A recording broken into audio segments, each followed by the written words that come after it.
Hello everyone, welcome to another video. I hope you all had a good Christmas and I hope you all have a happy new year.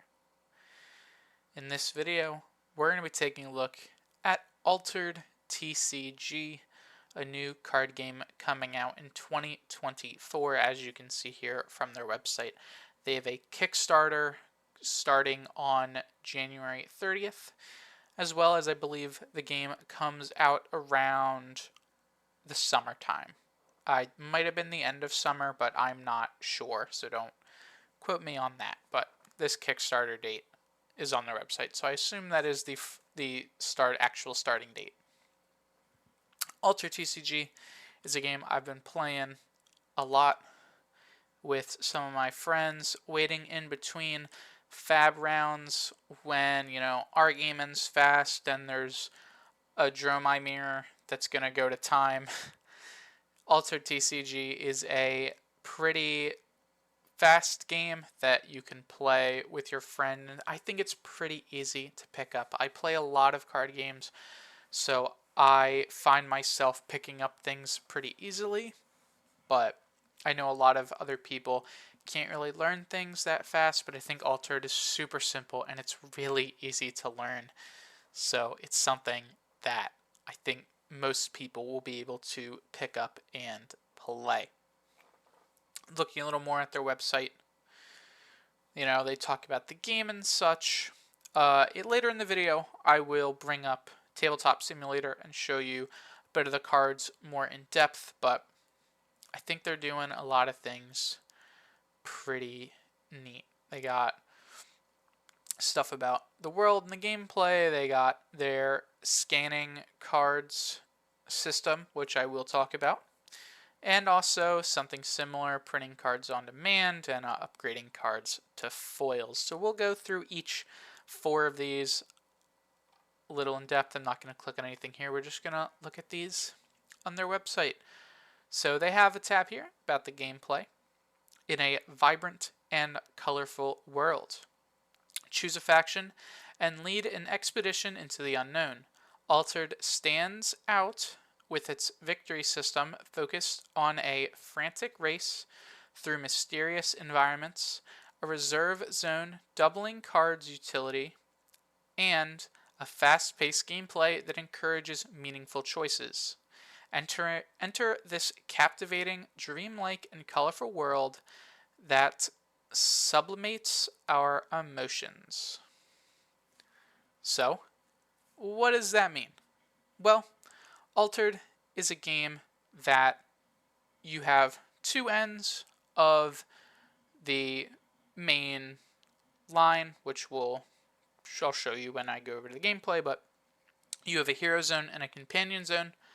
All hero cards are split up to be a hero and a companion. They all have some nice effect that helps you with your game plan. The whole idea is to go through the expedition zones by winning locations to try to get your two characters to meet. If they meet at the same zone, you win the game.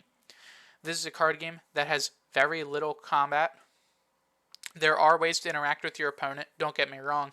This wouldn't be a card game if there wasn't.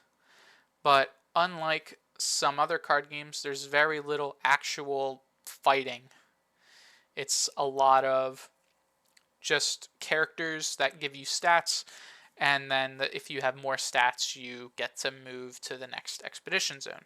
Unlike a game like Flesh and Blood, even Flesh and Blood is a lot of fighting. There's a lot of fighting depicted on the cards. Obviously, people like that. But, if you weren't the biggest fan, this is a big magical world that doesn't really have a whole lot of fighting. And I think that's a plus. And I do really like the idea with that. As well as with that, each card feels unique. The way the systems they have in place, there are common cards and there are rare cards. Rare cards are upgraded versions of the commons, but you can't have as many in your deck. I think deck space, I'm not sure exactly how many cards decks are currently. I think they said 39 cards. I know it's 3 copies of a card, but this game is still fairly newer. The print and play decks, I believe, are 30, but I think somewhere I saw 39 card decks. You can play, say, 15 rares and the rest commons along like those lines, right? But if I have, you know, 3 of this rare in my deck, it's going to be a better card. But if I'm playing a common, I might not have the room to upgrade it to the rare version. I might not want the rare version. Some of the rare versions are a little different. Like there is an Ordis card, which Ordis is one of the different types of decks. It's a 2-cost card that lets you draw 2 cards, and there's a rare version of the same card, but it costs 1 more, but lets you draw 3 cards, right? So if I don't want to have to pay that 1 extra cost, I'd go with the common version.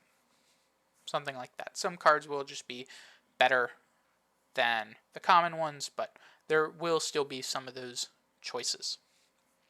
And I think that adds for a very unique gameplay feel that feels really good to play, and I think is probably one of the more unique things that I've seen in a card game in recent time. Next, I want to talk about their thing here that says scan your cards, access the magic of another world. Download our app and scan an entire booster in seconds. Your cards are secure, and now you can enjoy a host of features that will enhance your Altered experience. Explore the story behind each card and delve into a deeply positive, inspiring, and inclusive universe. The app is not required to play. So, the app is not out currently, to my knowledge, but when it does come out, the way that this game will work is each card has a QR code, making each card uniquely yours. No, this is not NFTs. They're actual things, you own the card. Instead of trading like you would normally trade to other people, you can trade through the app. So you can give ownership of your card to someone else and you'll give them the actual card. But the reason to want to do this is because say you lose your card, it gets destroyed, your card gets stolen, oh no, you can print out another copy of the same card since they know you own it, since it's in your collection. The best part is that person that stole your card can't even use it because it's your card. They would have to go into your phone and then trade it to themselves from your account. So this is a very cool system. I really like it. We'll look at that a little more when we look at some of the cards in depth. You might have some worries about the QR codes, but from what I've played, it doesn't distract at all from anything. It's like in the bottom corner, so all the text on the card is still there. The picture is still pristine. The art in this game is amazing. And they also talk about the lore here. I think that's something that is really, really good. Of the lore we've seen so far, it really seems like they're putting a lot into it. And when I play a card game, the story is one of the things that drives me in. I'm super into the Flesh and Blood story, and as well as the art of the Flesh and Blood cards, and the art in this game is really good as well. So it kind of just pulls you into the universe, and obviously that's what they're going for, because they say it right there. I already talked a little bit about this. I'm not going to read these next 2 paragraphs in full, but pretty much for the marketplace, you'll be able to do all of your trading and selling of cards to other people through the app, right? So instead of going to TCG Player and ordering all these cards, you'll be directly with them, sort of directly through them. Obviously, you're going to go through other people to trade, but as they say here, stolen or lost cards, proxies, you can do anything, because if you own a card and you lose it, you just have them print you out a new one and they'll send it to you. Really, really cool. And probably going to be a system that a lot of people are going to use. I don't know if most card games are going to adopt this system because this is a very unique thing and it seems hard to do, but since this is a system baked into a game from the start, I think they'll be able to pull it off. And I think it'll be really, really sick. The last thing says here is re-enchanting your games. Pretty much each card is very unique. Each card is actually unique since, they all have their own QR code. But also, something that isn't on their website here, foil cards. Yes, there are foil cards. You get a foiler in your pack, and you can apply that foiler to a card in your collection, and then you can have them send you a foil version of that card. So a really easy way to get the foils you want, as well as here in specific, they talk about the different rarities of cards: common, rare, unique, have their own artwork. The commons and the rares are very similar, but there definitely are some differences. We'll look at that when we look at the actual cards. Commons have like a normal border and such. Rares are a little full art. If you can see it in here, if I can zoom in a little bit, this card right here is a unique. It's all shiny and such. It has this like blue background around the name. Looks really, really cool. But that is for later down the road. None of the print and play decks that we'll talk about next have any of those unique cards, but there are definitely some nice additions to the game that keep the game feeling fresh. But even with just commons and rares, the way that they've set up their first set is there are some, I think like 150 something commons, and then there are 300 something rares, since most, if not all, commons have a rare version of themselves, as well as different classes, different factions, as they call them, have a sort of color shifted version. So none of them are in the print and play decks, but as some examples they showed, there's a card that is from Bravos that the rare version is just the normal version, but you can play it in Lyra. So I think that also adds a lot of uniqueness to the game, since there are a bunch of cards that you can splash into a different color that might add a little extra synergies. And that's something I think is really cool.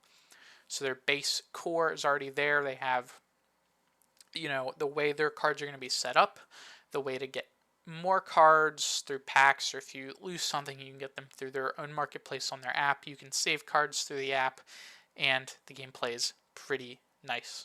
So with all that, let's go on and let's talk about how you can start playing this game right now.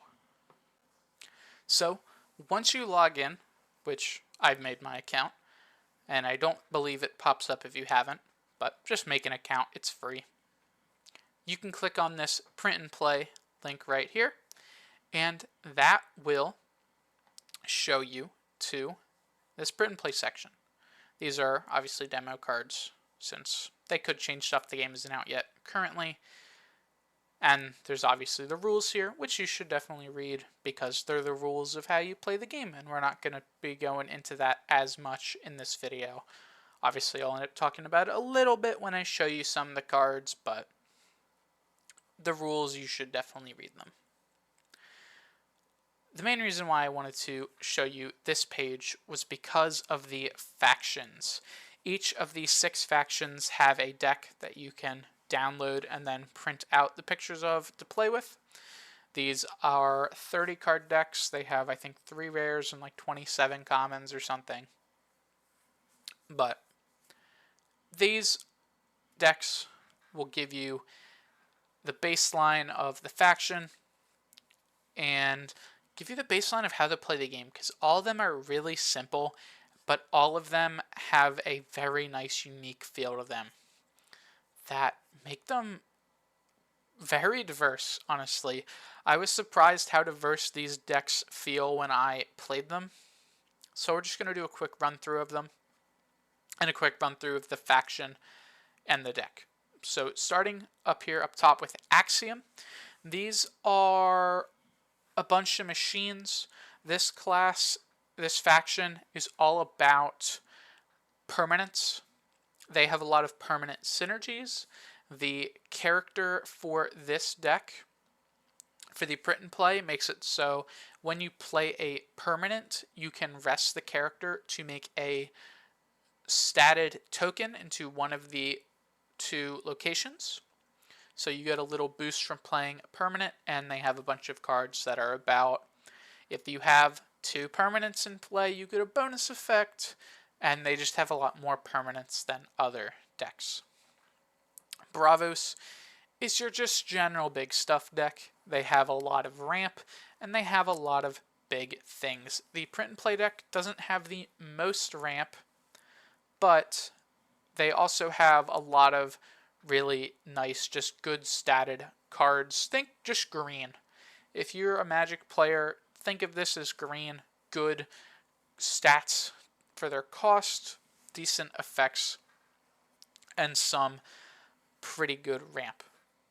From what we've seen of the cards they've showed us, I don't think there's too much ramp in the print and play deck.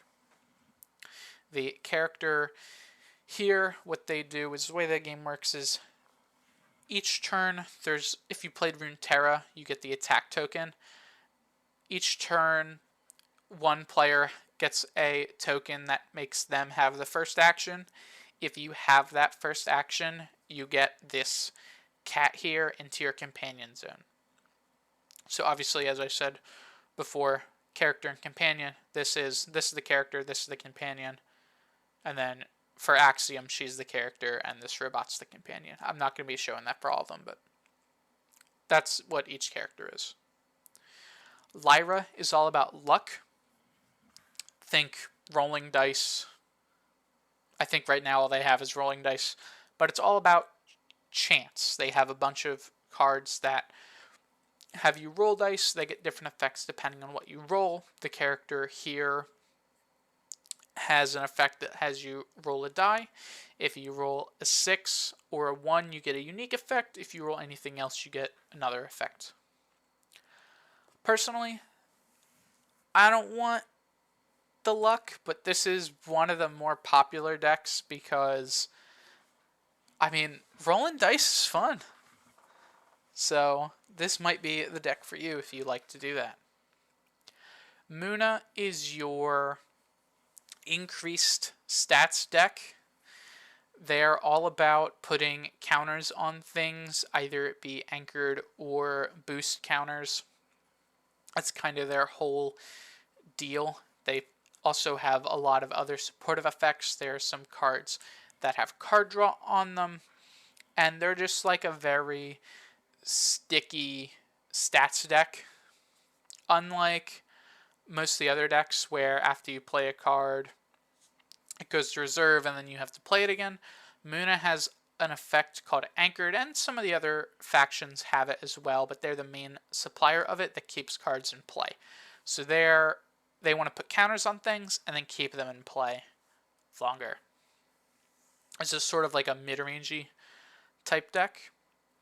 The character here for the print and play gives your first character you play 1 boost. So that's 1 point in all stats, which is pretty nice, especially since they have a few cards that enter with Anchored, so they stay around for an extra turn.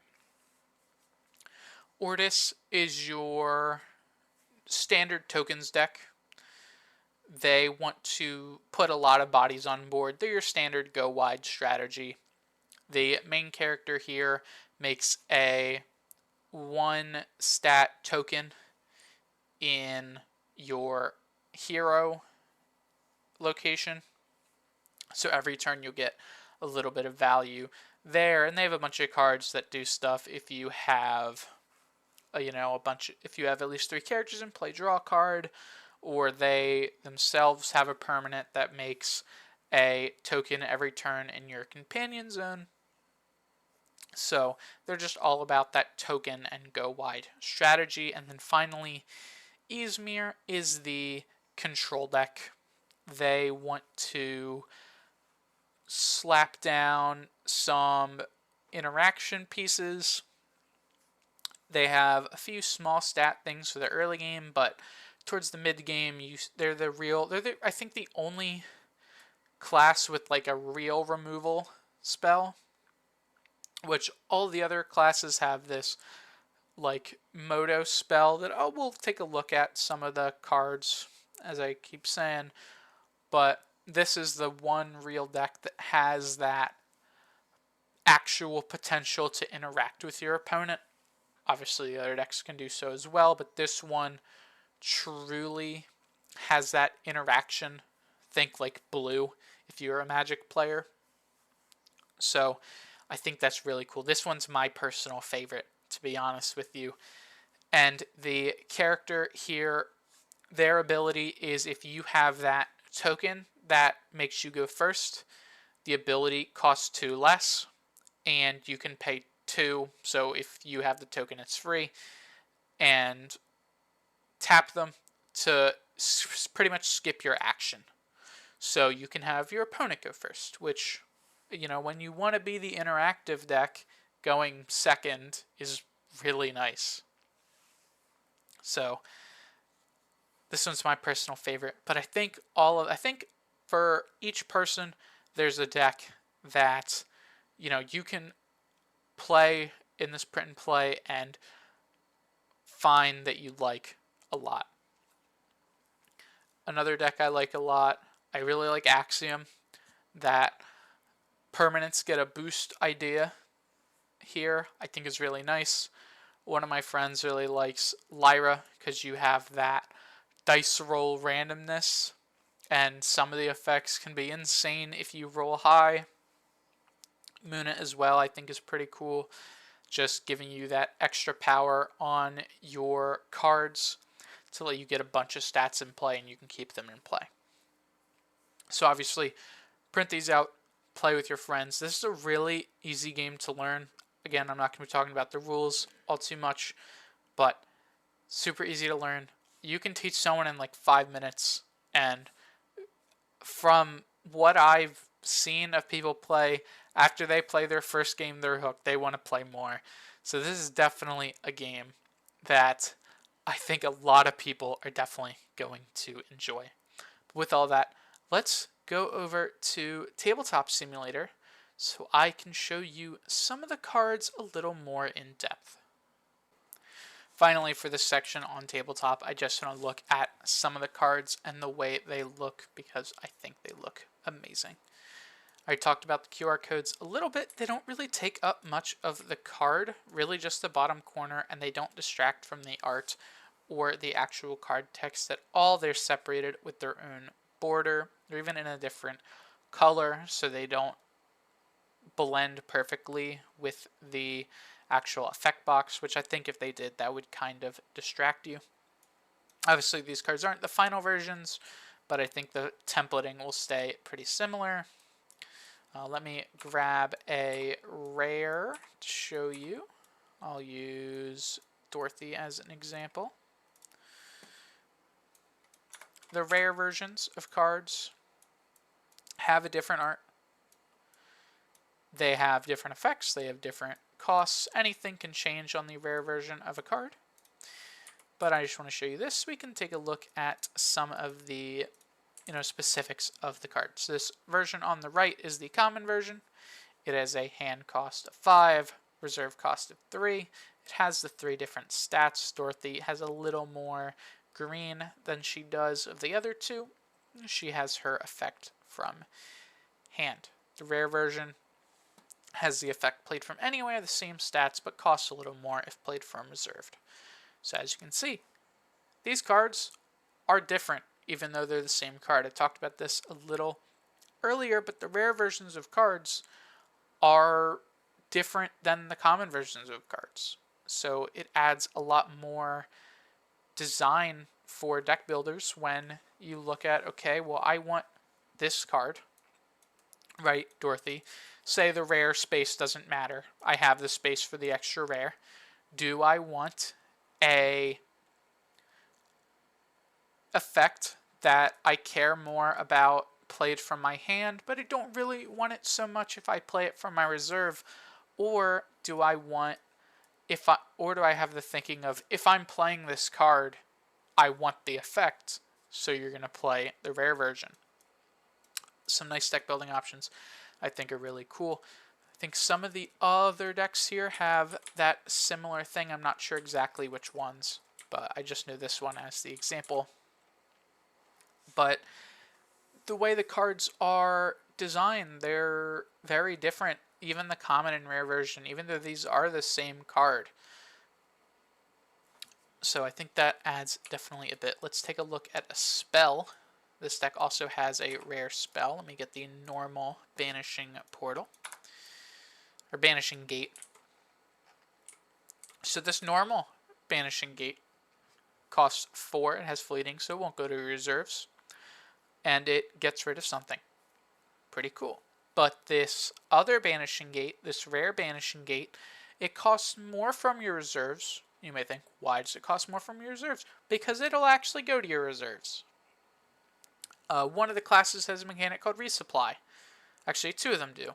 That put cards from your deck into your reserves. So if you're playing a bunch of those effects, maybe you want this Banishing Gate because it costs less from reserves. Even though it won't go after you play it because of the fleeting, it can still hit your reserves from Resupply, I'm pretty sure. Or if I'm not playing those types of effects, maybe I want the utility of the gate going to my reserve. Again, for reasons, where is it? The last rare in this deck gets rid of spells from reserves to draw you cards.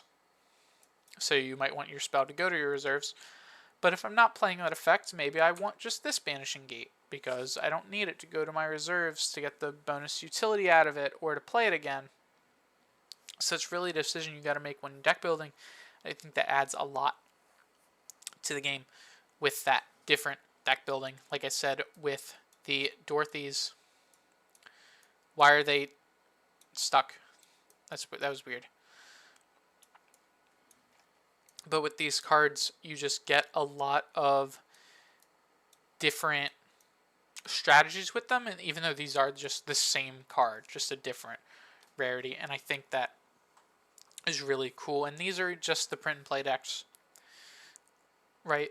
So the way the set actually ends up will have a lot more unique cards than just these. The last thing I want to talk about with these print and play decks, they're all free. I guess if you ink isn't free. So you should just try the game out. When I first tried it out, my friend had decks, wanted to know if I wanted to play. I said sure. We played. I really liked it. I wanted to play more. If you don't like the game, that's perfectly fine.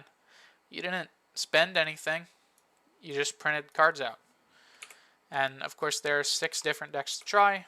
This Muna deck has a bunch of really good stats. This is very good stats for the cost. Obviously you're giving your opponent a card, but you're also getting a card. This one is more card draw themed. This is one of the things I was talking about when I was explaining Muna. This thing comes in as anchored, so it'll stay in play. If you give it the boost with the character, you get extra value. Let's see, where's another interesting card? This card's really good too. It gets the anchored. The rare version's really cool as well. This one gives something anchored. If I can get the rare version of the mushroom. There we go. This one is similar cost. They both cost 2 from either location. They both get anchored. But this one gets +1 at the start of each turn. Then we passed it earlier. This one is just a normal generic effect, but the rare version gets an extra effect on it, even though they're the same cost. So there's definitely some choices when putting these in your decks. And I think this game is probably one of the... I really can't put it to words how good I think this game is, since I'm definitely not the best person at explaining things. Some of you who watch some of my videos probably get that impression, but I think I might be going on for too long here. Point is, try this game out. It's super good. And I wanted to get this video out now because the Kickstarter for it's coming up in about a month. But super good game. Try it out. I'm definitely going to be playing a lot more. This is a good game to play in between rounds of Fab. Games can be pretty fast. Some are a little slower if you are like playing this control deck, right? But games don't take way too long like some Fab games can. This game's super simple. The rules are super easy to understand. The rules fit on these 3 cards right here. These are the rules. In its most basic form, these are the rules. So, if you can read mainly 2 cards, because this is just like this is like reminder text. So mainly it's these 2 cards. Mainly it's this 1 card, actually, because this one just tells you the keywords. You could read this 1 game phases card and probably be fine, as long as like the person you're playing with knows what the keywords are. Right? So super easy to pick up, super easy to understand, super fun. I think you guys should try out Altered TCG. In the description, I will link their website so you guys can go and check it out. But with that all said, I hope you enjoyed the video. Let me just get the heroes out here so I can display all of them. Hope you guys enjoyed the video. And while we wait for the remaining of the new heroes from Heavy Hitters, since we're waiting on 2 more, I believe, since we have both Warriors. 3 more? 3 more. We're waiting on the other Guardian and both Brutes. So while we wait on them, not sure what we're going to do. Probably do another Fab video along the lines. Maybe I'll just do the first 3 heroes deck ideas, sort of like how I did with the 3 Bright Lights heroes, since I think the 3 heroes we've seen are really cool.